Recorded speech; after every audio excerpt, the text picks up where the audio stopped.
Welcome back to Live from Paris. It's time for business, and I'm joined by William Edwards. Hello again, William. Hi, Kicking off with the latest from around the Eurozone, and it seems Portuguese protesters have won a concession from their government. Yeah, a bit of a crack in the facade of austerity measures in the Eurozone. This is quite a U-turn by the Portuguese government. They were going to up social security taxes from 11% to 18%, but that jump on top of everything else that the Portuguese people have had to put up with was too much, it seems. And there were huge protests last weekend, which led the government to reconsider. And just this Saturday, they said that they are not going to go ahead with that plan.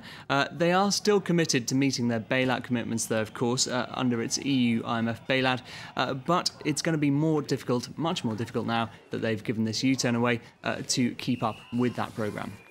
Meanwhile, here in France, the Prime Minister has called for Greece to be given more time for its bailout. That's right, yes. In an interview on Sunday, he said Greece can have more time for its reforms as long as it's serious about putting those in place. Of course, Greece has rather fallen behind schedule with those. And also, what with the recession being worse than anticipated, that has really put things even further behind schedule. Now, some in northern European countries such as Germany and Finland are saying, well, that's not good enough. Greece should be cut loose. But Jean-Marc Ayrault did say, he gave a stark warning saying that a Greek exit from the Eurozone would be unmanageable and that it could be the beginning of the end of the European project. So quite harsh words there from him. Some distance then between the French and the German positions, but there was a show of unity between the two nations over the weekend, wasn't there? Certainly, to an extent, yes. François Hollande and Angela Merkel were celebrating the 50th anniversary of a key speech by Charles de Gaulle, which really buried the hatchet, I suppose you could say, between France and Germany after the Second World War and set things back on a much more cooperative path. But while there was that show of unity between the two leaders, there are still some points on which they don't quite see eye to eye. The Eurozone crisis has brought up doomsaying talk about a possible breakup of the Eurozone, but for the EU's two biggest economies, that's the wrong way out. Meeting in Germany, German Chancellor Angela Merkel and French President François Hollande agreed the only way forward is further economic and political integration. As one step towards that, France wants to introduce a European banking union, meaning all Eurozone banks would be supervised by the European Central Bank rather than their domestic central banks. What's urgent is to create growth conditions, to better control financial markets, to reinforce the Eurozone, to install a new European control system, and that is what we're working on, France and Germany. Hollande is calling for a banking union agreement as soon as possible. He sees it happening by the end of the year. But that's where France and Germany's united front breaks down. While Merkel is open to the idea, she sounded a note of caution about rushing into an agreement. There's no point in doing something quickly if it doesn't work. For me, it's important. And I think we agree on this, that the quality must be ensured. It's not just the speed of the plan that's in question. German Finance Minister Wolfgang Schäuble has warned it would be impossible for the ECB to monitor all 6,000 Eurozone banks. Germany wants only institutions that operate across borders, as well as those that are judged essential to the Eurozone economy, to come under ECB oversight. Now, another item on the agenda of Angela Merkel and François Hollande was that proposed merger of defence giants BAE Systems and EADS. What's the latest on that then? Well, they did discuss it at their bilateral summit, but they said no agreement was reached. However, it is such a tricky issue, which François Hollande explained here. It involves jobs, industrial strategy, defence activities, and our respective national interests. That's what we are discussing with the company which has put forward this project.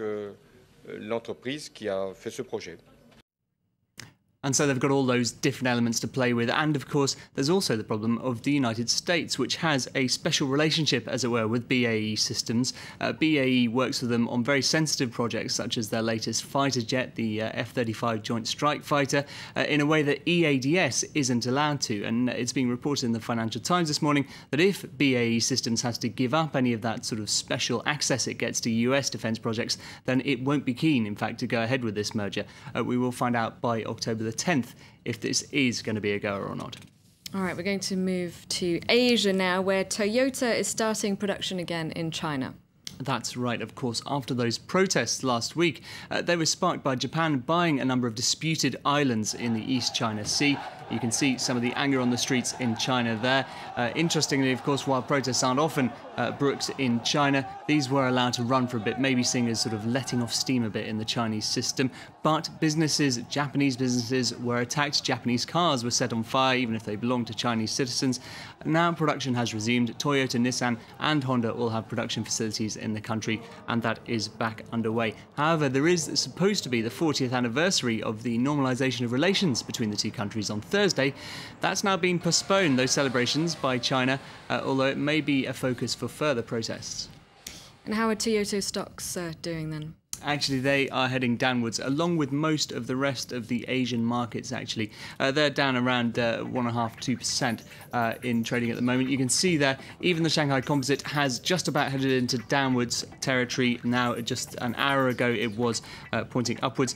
Foxconn, I should mention, because they are down around 3% after reports of disturbances at one of their factories in northern China. Apparently, according to the company, around 40 workers were injured in a non-work-related dispute, but they, of course, are one of the biggest producer of electronic gadgets in the world, including for Apple. And we're going to end with Facebook continuing to tread a fine line with user data. What's the latest on this ongoing story? Well, of course, Facebook keen to do all it can to monetize its users through advertising. Of course, it's got investors now that it's floated on the stock market. It's admitted it's working with a company called Datalogics. They run a number of loyalty card systems, and it turns out that they can use their information on what people buy. They're allowed to link those now to Facebook profiles in the US, so they can see if you've seen an advert for something, then if you've gone out and bought it. So they can literally do it that closely. They can see if you've had something advertised, if you then go out, buy the product. It is quite scary, according to consumer groups, absolutely. Facebook, of course, they say that the data is anonymized and that they can't exactly pick on individuals. But that's essentially how it works, and consumer groups aren't going to be too pleased about this. All right, thank you very much, William, and thank you for watching. Stuart Norval will have all the latest news in just a few minutes' time. Do stay tuned to France 24.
France's coal mining days may be over, but for many others, the carbon revolution is just gearing up.